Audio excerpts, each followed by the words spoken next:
Varus Global Television.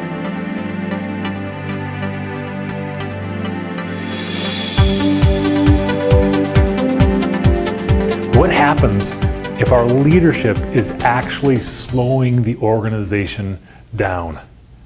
Hey, not blaming anyone here because I'm certainly culpable of this. But what happens when we think about this war for talent, well documented, that with all the baby boomers moving into retirement and the unemployment rate inching down and innovation, the clarion call, what happens if how we're spending our time, where we're focused during an average day, actually sabotages our own best efforts? What do I mean by this?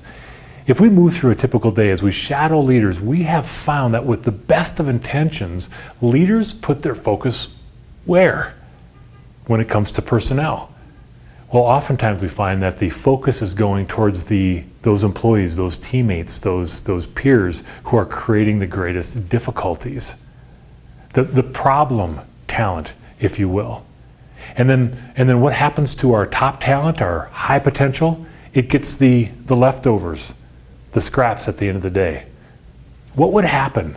What would happen? Because we go towards our focus, because individually and collectively, what we choose to focus on will be what we expand.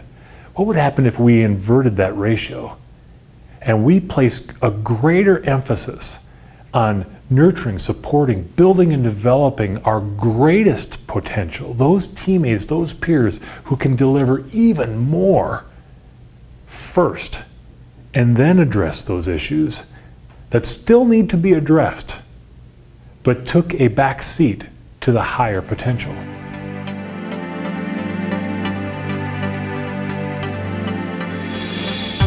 So my challenge for you, for us, is in the next week, as you're communicating with your peers in a meeting, for example, as the focus moves to the problem talent, is to ask that question that could sound like this.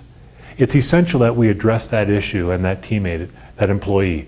And first, I'd like to identify where are we seeing the traction, where are we seeing the employees deliver in this area, and how do we effectively help them accelerate their performance. The best is ahead.